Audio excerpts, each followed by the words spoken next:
Bienvenue sur Coup Double. Dans ce podcast, on explore, on raconte et on célèbre la vie avec des jumeaux. Chaque semaine, plongez avec moi dans des témoignages, des échanges avec des experts et des retours d'expérience de parents comme vous et moi qui répondent aux questions qu'on se pose tous. Je suis Camille, maman de 3 enfants rapprochés dont des jumeaux et créatrice de Coup Double depuis novembre 2024. Coup Double, c'est un univers dédié aux parents de jumeaux, avec le podcast bien sûr, mais aussi une page Instagram pour échanger ensemble et un site rempli de ressources et de produits pensés pour nous, les parents de jumeaux. Notre mission est simple, célébrer la parentalité gémellaire dans toute sa beauté et sa complexité. Alors si vous êtes un parent, un futur parent, le proche d'un parent de jumeaux, ou juste curieux d'en savoir plus sur la gémellité, vous êtes au bon endroit. Bienvenue dans l'univers exceptionnel et fascinant de la gémellité. Bienvenue sur Coup Double. Bonjour à toutes et tous et bienvenue sur Coup Double. Il y a quelques mois, j'ai eu le plaisir de recevoir Lola, qui est maman de 3 enfants, dont des jumeaux monozygotes et qui est elle-même jumelle. Cet épisode, c'est l'un des plus écoutés sur Coup Double et vous l'avez adoré parce que dedans, Lola parle à la fois de son vécu de maman de jumeaux et de son ressenti en tant que sœur jumelle. Alors quand la sœur de Lola, Manon, m'a proposé d'enregistrer à son tour un épisode, j'ai tout de suite accepté. Pourquoi ? Parce que dans son épisode, Lola nous a partagé sa vision de la gémellité et surtout comment son propre vécu influençait aujourd'hui sa manière d'élever ses fils. Et je me suis dit que c'était une occasion parfaite pour mettre en regard la voix de ses 2 sœurs jumelles. Alors dans l'épisode d'aujourd'hui, vous allez découvrir le point de vue de Manon, à la fois sur leur relation de jumelles, sur la maternité de sa sœur, mais aussi sur la manière dont les proches peuvent soutenir au mieux des parents de jumeaux. Avec Manon, on a parlé de son ressenti sur la gémellité, de l'enfance à aujourd'hui en tant qu'adulte, et de l'influence du regard des autres sur la relation qu'elle a avec sa sœur. On a abordé les manières différentes dont elle a accueilli les grossesses de Lola, d'abord pour sa fille aînée, puis pour ses jumeaux, son nouveau rôle de tata qui a fait grandir ses propres envies de maternité, et enfin on a parlé de ce que les proches peuvent faire ou ne pas faire pour soutenir des jeunes parents de jumeaux. Avant de commencer, je vous rappelle que si vous aimez ce podcast, le meilleur moyen de le soutenir, c'est de vous abonner depuis votre plateforme d'écoute préférée et de lui laisser une note ou un commentaire, parce qu'évidemment, c'est ce qui aide le plus Coup Double à se faire connaître et à continuer de grandir. Alors maintenant, je vous laisse découvrir mon échange avec Manon et je vous souhaite une très bonne écoute. Salut Manon. Salut Camille. Je suis ravie d'être avec toi aujourd'hui et de partager ce moment. Je ne révèle pas qui tu es tout de suite, je vais te laisser le faire. Est-ce que du coup, tu peux te présenter en quelques mots ? Bien sûr. Donc moi, c'est Manon. Je suis, entre autres, la sœur jumelle de Lola, qui avait du coup participé à l'émission. Et qui a légèrement abordé ma présence en tant que sœur jumelle également dans son épisode. Donc ça avait pour moi un petit sens de faire un retour au sujet des choses qu'elle avait abordées dans son podcast. Oui, exactement. On a reçu Lola du coup il y a quelques mois. Je repartagerai moi les informations de l'épisode de Lola si ça vous intéresse, où vous allez retrouver son parcours de jumelle et aujourd'hui maman de jumeaux à son tour. Et donc je suis ravie moi de t'accueillir Manon pour revenir sur la gémellité. Toi, comment est-ce que tu l'as vécu, sachant qu'on a déjà eu le regard de Lola il y a quelques semaines. Et on reviendra aussi sur, en tant que proche de parents de jumeaux, comment est-ce qu'on peut concrètement aider des parents de jumeaux, parce que c'est ton cas aujourd'hui. Toi, qu'est-ce que ça représente, la gémellité, le fait d'être jumelle, le fait d'avoir une sœur jumelle? Pour toi, qu'est-ce que ça représente aujourd'hui et qu'est-ce que ça a pu représenter par le passé quand tu étais enfant ou adolescente?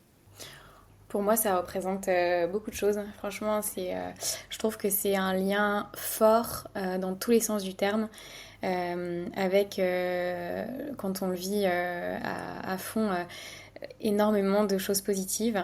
Mais comme toute chose qui a beaucoup de positifs, il y a aussi des côtés négatifs dans lesquels il faut faire attention et qu'on a pu vivre avec Lola, je pense, dans un parcours de sœur jumelle classique.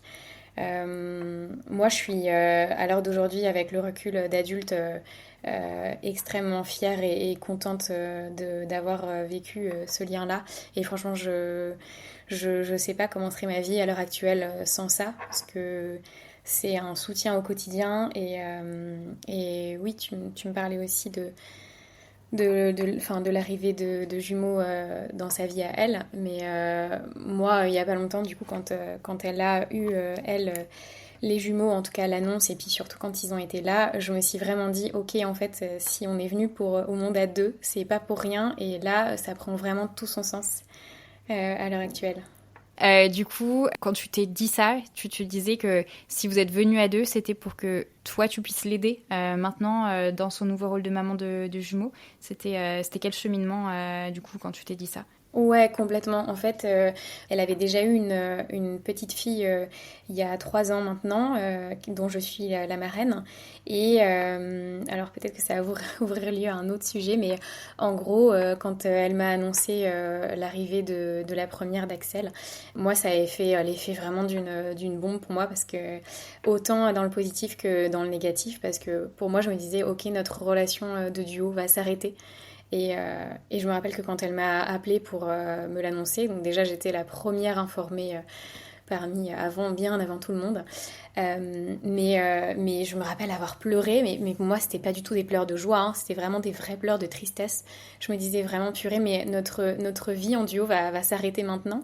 Je Est-ce me que tu rappelle avais très bien. ressenti ça aussi quand elle s'est mise en couple aussi et que c'est peut-être devenu sérieux avec son compagnon ou autre? Est-ce qu'il y a déjà eu ce sentiment de duo peut-être qui était un peu mis à l'épreuve? Alors, oui, mais parce que elle a eu une relation un peu toxique avec un garçon qui a essayé légèrement de nous éloigner, dans la mesure où j'étais pas tout à fait d'accord avec lui, et en effet, je le trouvais pas bien pour Lola, et sa présence me rassurait pas du tout auprès d'elle. Donc oui, il y avait déjà eu un prémisse, mais rien à voir avec ça. Pour moi, là, c'était vraiment, enfin, j'étais super triste, quoi. Vraiment, et j'arrivais pas à le cacher. C'est terrible, mais j'étais vraiment triste de me dire, notre vie à deux va s'arrêter. Et Lola, elle fonde de son côté sa famille. Et après, c'est mêlé plein de joie et plein d'autres sentiments. Mais la sensation à l'instant, enfin, présent, et la première impression que moi j'ai eue, la première peur, ça a été ça, quoi. Est-ce que tu lui en as parlé du coup à Lola? Est-ce que ça a été un sujet entre vous, enfin assez naturel ou au contraire c'est quelque chose que tu as un peu gardé pour toi? Non, non, je lui en ai parlé. De toute façon, elle voyait bien que j'étais triste, hein, que j'étais pas heureuse. Enfin, que j'étais heureuse, mais aussi très triste. Et donc, tout de suite, et je pense qu'elle aussi, en fait, parce que tout de suite, elle m'a dit, mais Manon, mais t'inquiète pas, cette petite fille, elle aura deux mamans. De toute façon, tu seras la marraine, et puis toi, tu seras comme sa deuxième maman. En gros, je t'inclurai au projet, même si, en fait, je pense qu'elle a bien senti que elle ressentait elle aussi, et moi, le besoin de m'inclure à ce projet-là, qui était un projet fort en tout cas pour elle à l'époque. Est-ce que quand elle t'a annoncé justement qu'elle allait devenir maman de jumeaux, est-ce que la réaction a été similaire? Comment est-ce que toi tu l'as vécu cette deuxième annonce de maternité de sa part? Alors, la deuxième annonce, du coup, ça a été complètement différent, puisque là aussi, j'ai été informée bien avant tout le monde, au moment où en fait elle s'est rendue compte elle-même qu'il y avait deux bébés après une auto-échographie. Et là, pour moi, ça a été complètement différent. En fait, la chose à savoir, c'est que pour la première grossesse, moi, j'ai fait mon internat à Nancy. Et donc, pendant quelques années, on était séparés avec Lola. Donc, il y avait aussi ce côté j'étais triste de ne pas pouvoir être là pour elle au moment de l'arrivée de ma filleule, et les premiers mois qui, je l'imaginais, allaient être compliqués. Mais pour la deuxième grossesse, en l'occurrence, je savais que j'allais rentrer en fait sur Strasbourg, et que j'allais être là à la période de l'accouchement, même avant, sur sa fin de grossesse. Et que j'allais être du coup dispo pour l'aider. Donc au contraire, et comme c'est elle qui m'a appelée en pleurs et complètement désemparée de l'annonce d'avoir deux bébés, en fait moi j'ai du coup eu ce rôle-là de dire que c'était super, et au contraire de voir plutôt la nouvelle de façon positive. Donc rien à voir avec la première annonce. Est-ce que justement aujourd'hui, parce que là on a parlé des annonces de grossesse de Lola, est-ce qu'aujourd'hui le fait qu'elle soit devenue maman, toi Tata, est-ce que ça a fait évoluer votre relation de jumelles, ce fameux duo dont tu parlais au début? Est-ce que votre relation a évolué du fait de sa maternité? Ouais, franchement, je pense complètement évolué. Déjà, ben, la relation qu'on a entre nous deux, elle a évolué parce que, enfin, moi je l'estimais pas spécialement très saine à certains moments, dans le sens où on a tout fait ensemble, on a fait les mêmes études, donc des études de médecine, des études longues, et puis on a souvent été confrontés au même groupe d'amis, au même groupe, enfin voilà, je trouvais que c'était la relation avait certains moments des côtés qui n'étaient pas très sains, de jalousie mal placée, de choses comme ça. Et en fait, le fait de vivre du coup une parentalité et de fait de Lola et de son compagnon Brieux, que j'adore et avec qui je m'entends très bien, se soit hyper bien renseigné sur l'éducation, la façon dont transmettre des choses à leurs enfants. En fait, ça a aussi changé la façon dont on se comporte entre nous. Vraiment, en fait, on a vachement grandi là-dessus. Sur plein de choses, sur la bienveillance et justement ne pas retomber dans des travers de choses qu'on a pu connaître quand on était plus jeune. Donc ouais, complètement. Ok, ça vous a fait porter un regard un peu différent sur vous, comment vous aviez pu être dans votre relation de duo par le passé, en tant qu'enfant et adolescente, et ça vous a transformé un petit peu votre relation aujourd'hui en tant qu'adulte. Ouais, complètement. Complètement. Je pense que tout le monde on grandit avec un bagage d'enfants. Nous, en l'occurrence, on a eu classique, hein, on a eu des parents séparés, donc on a eu des choses qu'on a vécues quand on était petite, avec et puis notamment des comparaisons en tant que jumelles qui sont classiques et à la fois des auto-comparaisons, c'est-à-dire qu'en fait on se compare à l'autre Mm. qui est notre double tout le temps là devant nous et on subit entre guillemets des comparaisons qui sont pas forcément malveillantes hein, de la part des gens, hein, c'est parfois juste ah, Lola a eu telle note, toi t'as eu telle note, mais tout ça, ça amène aussi à des travers de réactions un peu automatiques, justement, de comparaison, encore une fois. Et au contraire, maintenant, on essaye d'avoir un recul beaucoup plus posé sur le sujet et avec moins de, justement, il y a moins de prise de tête de ce côté-là et beaucoup plus de maturité d'esprit dans notre relation, dans nos dialogues, en fait, entre nous deux, parce que, en fait, avec Lola, comme on se connaît extrêmement bien, on a quand même à l'inverse du mal à communiquer et à se dire les choses dans le fond, parce que ben voilà, on se voit tout le temps, on connaît un peu comment va réagir l'autre. Et je me rappelle par exemple de la gestion de son allaitement pour Axel, où en gros elle était très portée sur l'allaitement et franchement je l'ai beaucoup respectée là-dessus. Mais quand ça touchait un peu à sa fin et que c'était un peu devenu difficile pour elle, et ben je me rappelle une fois d'être venue chez elle parce que je rentrais sur le week-end là, à Strasbourg. Et puis en fait, je lui ai dit, bah, Lola, c'est pas grave, regarde là, t'as allaité tant et tant de mois, c'est déjà super, franchement. Et en fait, elle m'a dit, non, mais c'est pas du tout ça que j'ai envie d'entendre, j'ai envie que tu me soutiennes. Enfin bref, donc on s'était un peu remis un peu les pendules à l'heure en disant, mais moi, je suis pas là pour te dire des choses forcément que tu as envie d'entendre, je suis là pour t'aider. Et même si effectivement. Donc on a vachement évolué, je trouve, entre nous. Lola m'a transmis énormément de choses sur sa parentalité à elle, auquel, par exemple, moi, j'étais complètement, pas hermétique, mais tout ce qui est éducation positive, etc. Je me disais, non, mais c'est bon, Lola, c'est fou, arrête. Et en fait, non, elle m'a envoyé des podcasts, elle m'a expliqué, elle a lu des livres, m'en a reparlé. Et en fait, maintenant, moi, je la soutiens à 100%, voire même, je suis à fond là-dedans, alors que j'ai pas d'enfant. Donc, c'est marrant. J'ai vraiment mis deux pieds dans la parentalité avec Lola et elle m'a ouvert les yeux sur plein de choses. Ouais, c'est fou. C'est ce que j'allais te demander si toi, justement, tous ces contenus qu'elle t'envoyait, etc., t'intéressaient, mais t'as répondu à ma question en avance. Parce que justement, comme tu l'as dit, tu n'es pas encore maman. Et du coup, ça m'amène une autre question. Toi, justement, quand Lola est devenue maman, et notamment maman de ses jumeaux, qu'est-ce que toi, t'as ressenti en tant que proche de parents de jumeaux qu'est-ce qu'on ressent dans ces moments-là? Et surtout du fait du lien particulier que vous avez toutes les deux. Moi, j'ai trouvé ça génial en fait, hein. Justement, on parle de ce lien particulier. Donc, moi, quand Lola m'a annoncé, et même quand on en a reparlé pendant toute la grossesse, parce que toute la grossesse, ça a été un sujet pour elle, elle s'inquiétait beaucoup. Sa première réaction, ça a été de se dire pauvre Axel, Hmm. elle va avoir affaire à justement cette relation privilégiée entre 2 autres membres de sa fratrie. Elle va aussi être un petit peu relayée au second plan temporairement, de par le manque de temps, mais aussi le manque d'attention en fait, hein, puisque c'est classique. Donc Lola, ça a été beaucoup d'inquiétude, et moi au contraire, ça a été beaucoup de... Moi j'ai apporté un peu le côté positif en disant, mais regarde, c'est une chance inouïe, nous on l'a vécu, c'est génial qu'ils le vivent. Et puis il y a eu aussi c'était 2 garçons. Au début, elle se disait aussi, les garçons, on n'en a pas dans la famille, en fait, on est vraiment une famille de filles. Mais à l'inverse, ça a rapidement été, en tout cas, on est tombé d'accord là-dessus, en se disant toutes les deux que le fait d'être des garçons jumeaux, c'était peut-être plus simple que d'être des filles jumelles. Parce que justement, en termes de comparaison, je sais pas, peut-être que, alors c'est peut-être con, hein, mais on s'est dit que ça leur rapportait une force supplémentaire, qu'ils soient du sexe masculin. Et donc moi j'ai beaucoup été en la rassurant, en disant que c'était une chance inouïe qu'ils auraient plus tard, et que Lola elle vivrait ça au travers ses enfants, et que c'était au contraire génial.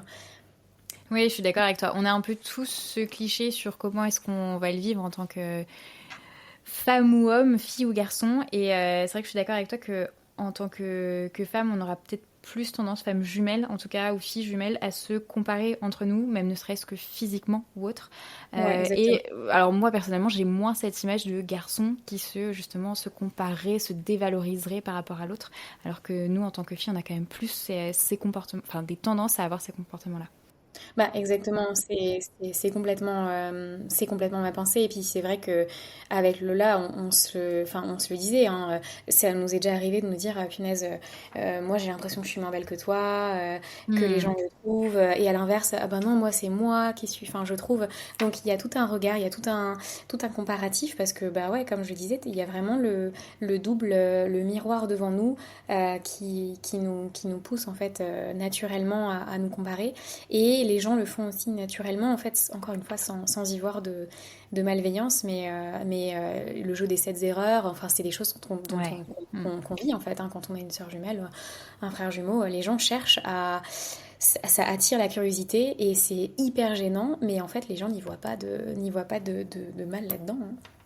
Ouais, ouais, non, mais je perçois ce que tu veux dire, et avec simplement le regard de maman de jumeaux, parce que c'est vrai que tu as cette curiosité souvent bienveillante, mais parfois un peu malsaine aussi, sur déjà ne serait-ce que ta poussette double ou autre, mais après même en grandissant, tu as toujours ces questions, ces remarques, les gens qui se questionnent là-dessus, et j'imagine qu'en tant que jumelle, c'est pas forcément facile à vivre tous les jours.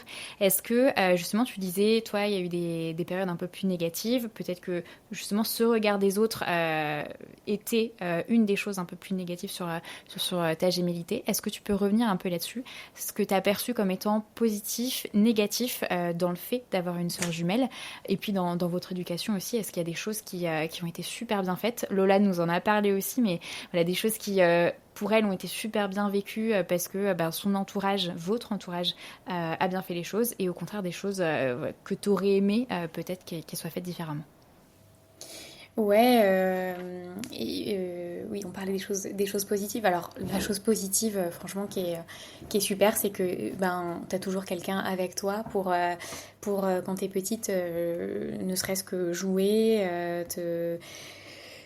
discuter, en fait débriefer des situations parfois, parce que c'est vrai Hmm. que ben voilà, la famille, il y a toutes les familles ont leurs problématiques, donc forcément je pense que, et en fait on se le dit encore aujourd'hui avec Lola, que on a la chance d'être deux et d'avoir été deux à faire face bah, voilà, à un divorce parental, des choses qui sont classiques, mais c'est vrai que voilà, ça te laisse toujours quelques traces, parce que bah, t'es quand même un petit peu balayé de famille en famille, avec des changements d'habitude, des choses comme ça. Et ça, le Hmm. fait qu'on ait été deux, ça a été vraiment une force, je trouve.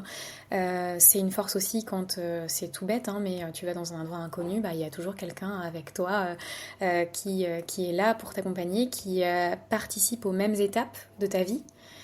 Donc nous, on a fait des études longues, des études contraignantes de médecine, notamment en première année. On était deux à se soutenir dans cette épreuve. Donc ça, c'est fou, parce que moi, j'ai pas vécu une première année toute seule et j'imagine que ça doit être dur parce que c'est la tête dans les livres toute la journée et le fait d'avoir quelqu'un qui participe et qui a les mêmes étapes de vie, franchement, c'est assez fou, hein.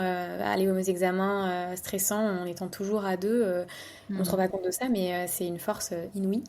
Euh, pour ce qui est aussi du soutien, quand il y en a un qui lâche un petit peu l'affaire ou qui en a marre, qui a un petit coup de mou, ben, l'autre est toujours là derrière pour stimuler. Donc c'est très stimulant, c'est stimulant aussi dans les résultats. Ça, c'est un côté à la fois positif et négatif, hein. C'est-à-dire que l'objectif est malheureusement d'être un peu toujours le meilleur. Alors, le meilleur de nous-mêmes, mais en l'occurrence, quand il y a quelqu'un qui a des résultats en même temps, ben, il y a aussi un petit côté d'être meilleur que l'autre peut-être.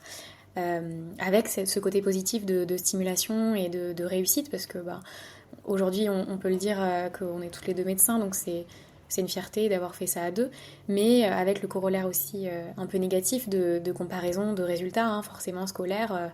Bien sûr.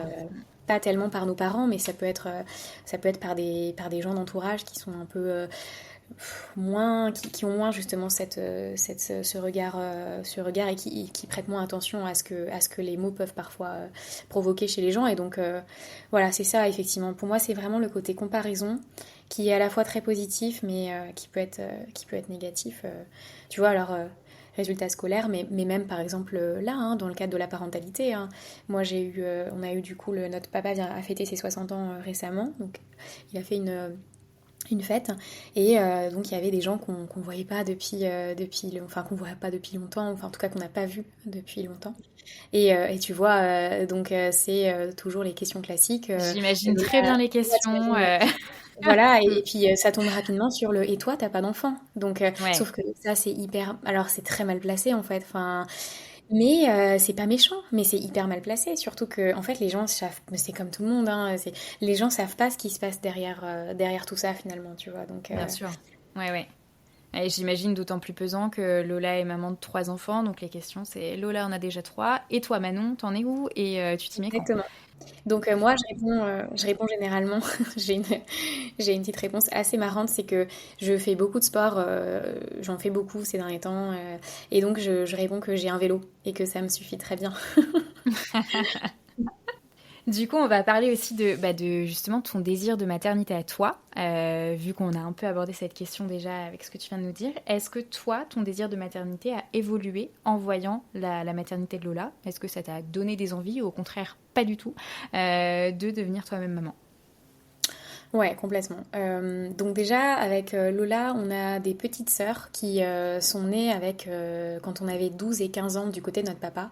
Donc on avait déjà ce regard très maternant, on s'en est beaucoup occupé. Arrivé à l'âge adulte, quand Lola a eu ses bébés, en fait, on avait déjà une certaine formation, entre guillemets, avec tout ce qui était autour de la petite enfance, tu vois, les bains, les changements de couches, etc. Donc c'est Hmm. des choses qui ne paraissaient pas tellement étrangères. Maintenant, évidemment, moi j'ai beaucoup participé ben, du coup aux jumeaux, euh, beaucoup aussi sur Axel, mais de par la proximité géographique, enfin l'éloignement géographique au contraire où j'étais à Nancy, moins. Mais c'est vrai que non, moi je veux des enfants. C'est vrai que pendant un temps je me suis dit oh peut-être que c'est pas mon truc, mais à m'être occupée de mes neveux, de ma filleule. Oui, pour moi, c'est un monde dont je pourrais pas me passer dans l'avenir, tu vois. C'est quelque chose où ça a, je pense, effectivement, augmenté mon désir d'enfant, le fait Hmm. de participer activement à la parentalité de Lola. Quand je suis retournée moi sur Strasbourg en me rapprochant du coup de Lola, en fait j'avais trois éléments qui me tenaient un petit peu à ce retour. Je prenais un poste à Strasbourg, je retournais du coup auprès de Lola et de ma filleule Axel, et puis ensuite on a eu l'annonce rapidement de l'arrivée des Hmm. jumeaux, donc pour moi ça faisait vraiment sens. Et j'emménageais en fait avec mon compagnon de l'époque qui habitait aussi sur Strasbourg. Donc pour moi, ça faisait vraiment sens de revenir sur Strasbourg et de continuer ma vie avec vraiment des éléments qui étaient des éléments qui faisaient sens pour moi à l'arrivée. Et en fait, au bout de 2 mois, je me suis séparée de mon compagnon et donc j'ai dû aller habiter chez Lola dans une chambre et puis ensuite participer à leur déménagement, etc. Donc pour moi, ma vie personnelle s'effondrait un petit peu à ce moment-là. Rapidement, donc les jumeaux sont arrivés et donc, tu vois, je me disais, j'ai remis évidemment en question le retour sur Strasbourg parce que pour moi, ma vie s'effondrait un petit peu Ouais. et c'était une période très compliquée. Mais je me suis raccrochée un petit peu à ce fait de dire, mais en fait non, là, Lola, elle aura besoin de moi, elle a besoin de moi, donc je serai là pour elle. Et en fait, de mon côté, moi, je me suis aussi posé un peu ces questions-là de parentalité d'avenir. Et Lola bossant en PMA, elle m'a, donc en procréation médicalement assistée, elle Ouais. m'a rapidement proposé de faire congeler mes ovocytes. Donc c'est ce qu'on appelle de l'autoconservation. Ça s'appelle même autoconservation sociétale et c'est pris en charge par la sécurité sociale depuis quelques années maintenant, depuis qu'ils ont modifié un peu la loi.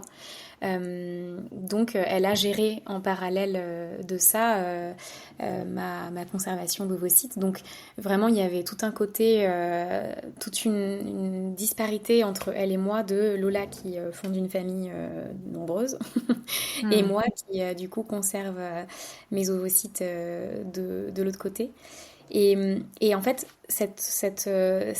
comment dire, cette difficulté, entre guillemets, moi, mon regard en fait sur sur ma vie était complètement en fait majoré quand je venais les aider en fait parce que moi j'étais hyper heureuse d'aller les aider et au début on en parlera de voilà la gestion qui était compliquée au retour de la maternité mais même pendant Ouais. quand Mhm. elle était à la maternité et donc en fait pour moi ça faisait sens que j'aille les aider et que je sois là puisque ben il y avait ce retour à Strasbourg et c'est ça un petit peu qui me tenait un petit peu la tête haute face à ça et les difficultés que je traversais. Mais à l'inverse, j'avais une image directe, permanente de ce que moi je n'avais pas. Et donc j'ai vécu ça un petit peu tiraillé entre ces deux éléments quelques semaines et puis après sont allées beaucoup mieux. Mais c'est vrai que tu vois, il y avait vraiment cette dualité Ouais. et moi ça ça m'a fait pas mal de peine au début, mais avec énormément de joie aussi d'être là pour être disponible pour eux. Bien sûr, et non, mais c'est très compréhensible cette ambivalence de sentiments.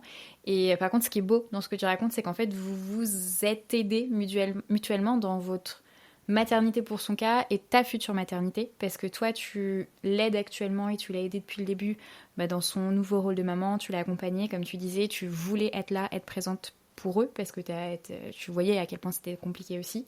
Et elle, de son côté, au même moment, elle t'a aidé dans ton parcours de congeler tes ovocytes pour une maternité future. Donc voilà, en parallèle, il y a eu ce timing qui s'est fait sur vos deux maternités malgré tout, quoi. Ouais, complètement, ouais. Et puis en fait, moi j'ai une gestion d'emploi du temps qui est assez compliquée, comme je te disais, un peu de sport, un peu de Mm. médecine, enfin un peu de chirurgie. Et donc c'était difficile de mettre en place ça, hein. Franchement, cette conservation, sans elle, j'aurais jamais pu le faire, hein. Si elle travaillait pas activement dans le service, la gestion aurait été impossible pour moi. Et donc voilà, elle a vraiment participé activement à ça. Elle a tout organisé de son côté et pour que ça se passe au mieux pour moi. Donc ouais, complètement, hein. On s'est vraiment rendu l'appareil de ce côté-là, à la fois pour ma maternité future Mm. et moi, du coup, pour la sienne. Et c'est même encore au-delà, elle le disait, il me semble qu'elle l'a dit dans son épisode, mais elle disait vraiment qu'en gros, elle me faisait confiance à moi et presque à personne d'autre pour la gestion alors notamment d'Axel, euh, puisque ça a été sa première, donc ça a été un petit peu, même si on avait quand même quelques notions, la découverte de plein de choses. Et elle me Mm. disait, Manon, je te fais confiance à toi, je sais que tu fais comme moi. Donc il y avait un peu un côté de, on a été éduqués de la même façon, on a les mêmes réflexes, et donc je me rappelle qu'elle m'a dit ça au début, donc pour moi ça a été une grande fierté. Je me disais, elle me fait confiance, elle m'inclut dans sa maternité, donc à moi de la rendre fière et qu'elle continue à me faire confiance là-dessus. Elle a quand même passé une grande partie de l'épisode à te remercier aussi de ton rôle et de la manière dont tu les avais aidés parce que voilà, déjà ne serait-ce que dans sa prise de décision de garder les jumeaux quand elle a appris qu'elle était enceinte de jumeaux, puis après dans leur quotidien, etc. Et ce qui est beau, c'est que toi tu dis la même chose en fait, c'est que tu la remercies aussi de la place qu'elle te donne dans sa famille et du rôle que tu peux tenir au sein de sa famille et pour ses enfants. Ouais, c'est exactement ça, ouais. On va parler justement de ton rôle maintenant en tant que proche de parents de jumeaux, entre guillemets d'observatrice, même si tu es bien actrice aussi de ce qui se passe. Comment est-ce que justement en tant que proche de parents de jumeaux, toi tu as perçu les difficultés qu'ont pu rencontrer Lola et Brieux dans leur parentalité? Et alors, moi, en fait, je l'ai vécu vraiment activement, cette naissance, puisque là, c'est différent d'une gestion de parentalité avec des jumeaux qui arrivent en tant que premier enfant. Mm. Dans le cas de Lola, il a fallu gérer Axel. Donc, moi, je m'étais vraiment organisée, c'est-à-dire que j'avais posé des congés pour que la semaine, Lola, l'avantage qu'on avait, c'était qu'elle avait un déclenchement. Donc, on savait, en fait, finalement, quand est-ce que ça allait se passer. C'était un avantage assez pratique. Mais du coup, moi, en fait, j'ai posé congé et je me suis occupée d'Axel pleinement quand elle était à la maternité et donc chez eux, en fait, pour pas du tout la déstabiliser. Donc on a fait son quotidien classique. Je l'emmenais chez la nourrice, où il y avait une journée je l'ai gardé. On a fait bébé nageur, je l'ai emmené manger, etc. Et quand les bébés sont arrivés, je l'ai emmené, c'est moi qui l'ai emmené voir du coup Lola à la maternité. Donc j'avais à la fois le rôle, j'ai vécu l'arrivée des jumeaux, mais j'avais aussi le rôle de marraine et Lola m'avait vraiment confié Axel parce que je sais que ça a été vraiment une source d'angoisse pour elle et je la comprends hein, complètement. Ouais. Mm. Donc elle va vraiment confier Axel à cette période-là. Donc je m'en suis occupée et on a fait tout en sorte pour que son quotidien ne soit pas perturbé pendant cette période-là. Lola lui avait préparé une boîte de cadeaux, donc tous les jours on avait des petits cadeaux. J'avais prévu des photos, des choses comme ça. Donc ouais, je l'ai vécu du coup un peu en distanciel puisque j'étais pas du coup présente. En tout cas, je suis allée voir Lola, mais j'étais pas vraiment présente à la maternité avec eux. Je l'ai plus vécu du côté marraine et pour être là avec Axel à ce moment-là. Ça marche. Elle nous disait aussi que tu les aidais beaucoup dans le quotidien. Concrètement, Oui. toi, comment est-ce que tu as fait pour aider Lola et Brieux dans leur quotidien? Qu'est-ce qui t'a semblé leur être le plus utile dans l'aide que tu leur as apportée? Alors, je pense que ça a été utile, en tout cas, elle m'a remercié. C'est que, en gros, quand du coup moi j'étais chez eux, et ben j'en ai profité pour cuisiner. Avec un copain, en fait, on s'est mis une mission de cuisiner des plats pour quand ils rentraient de la maternité. Donc, en fait, ils sont rentrés de la maternité avec un frigo plein, un congélateur plein, et Hmm. ils avaient de quoi manger, en fait, pour sans se soucier pour les prochains jours. Et puis, vraiment plus dans le vif du sujet de l'arrivée des jumeaux en tant que tel, au début, il fallait leur donner, en fait, le lait, en tout cas des compléments de ce que Lola allaitait, avec une espèce de petite seringue Hmm. enfin, on les donnait avec un petit doigt. Donc j'ai participé à ça puisque eux deux devant aussi gérer la grande les soirs en fait je faisais ma journée, j'essayais de partir le plus tôt possible et je me rappelle les premiers jours enfin les premiers jours de retour de la maternité, rester chez eux jusqu'à 22-23 heures à porter jusqu'à ce que voilà ils puissent se coucher et que les bébés soient couchés. Donc j'ai fait ça quelques soirs d'affilée quand même où je les aidais activement dans l'échange, voilà, ouais, et puis aussi ma présence pour Axel, pour son coucher à elle, son rituel du soir, etc. En Ouais. tout cas, qui est Hmm. un adulte par enfant, ce qui paraît quand même euh, bah, le nécessaire quand c'est des enfants comme ça en bas âge, quoi.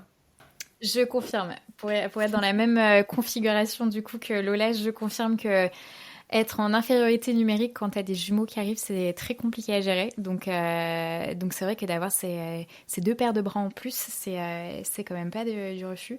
Si on parle du coup au-delà de ce que toi t'as pu faire pour eux, parce que c'est vrai que c'est pas non plus donné à tous les proches de pouvoir être là au quotidien et d'être jusqu'à 22h chez les parents de jumeaux, comme toi, ça a été ton cas pour Lola et Brieux. Est-ce que tu aurais un conseil pour justement des proches de parents de jumeaux qui aimeraient les soutenir du mieux qu'ils pourraient? Toi, qu'est-ce que tu peux donner comme conseil? Ben, alors moi je pense d'une situation très extérieure, c'est que les gens offrent beaucoup des habits, des choses comme ça. Moi ça me semble pas être l'élément primordial, hein. Mm. Je pense que le temps il est donné au principal, c'est-à-dire gérer les bébés et puis de leur côté manger, dormir. Donc tout ce qui va être annexe va être une perte de temps et éventuellement une perte d'argent. Donc par exemple offrir des heures de ménage, offrir... j'ai une amie qui m'a demandé leur adresse pour leur faire livrer en fait de la nourriture en conserve, des choses sur un site bio. Et ça, j'ai trouvé ça génial comme idée en fait, parce que ils avaient en fait des plats préparés de bonne qualité livrés à domicile. Donc, pour moi, ça a été le meilleur cadeau de naissance qu'on leur a fait. Mm. Et je pense vraiment que peut-être que tu confirmeras, mais je pense que voilà, l'importance est de se soucier en tant que justement aide de tout ce qui va être annexe et qui du coup va passer au second plan, mais qui dans un environnement voilà, où on aime bien que les choses soient quand même un minimum propres, etc., c'est indispensable. Donc pour moi, c'est là-dessus qu'il faut mettre l'accent quand on veut aider des parents qui ont eu des enfants, notamment des jumeaux, parce que évidemment, le temps qu'on va y passer à ces actes, à ces actions secondaires va être encore moins important. Donc, ouais, je dirais ça plutôt. Ouais, complètement. Continuer à penser aux parents et à leur quotidien aussi, parce que C'est ça. c'est ça qui nous prend plus la tête que des habits, des jouets, même si c'est très gentil Ouais. aussi. Mais Oui, ouais, oui, bien sûr. le quotidien qui dérape complètement quand il y a un enfant ou plusieurs qui arrivent. C'est ça, ouais. Et puis, peut-être aussi penser à la première. Mais ça, je crois que ça a été fait. Mais c'est vrai, Axel, elle était là. Elle a été là quand les gens venaient voir les bébés, etc. Donc, je pense que Mm. avoir une pensée pour la grande qui, tout d'un coup, ne comprend plus, qu'on s'intéresse moins à elle, alors qu'elle est encore toute petite et immature pour justement avoir son propre recul sur la situation, ça me paraît aussi indispensable.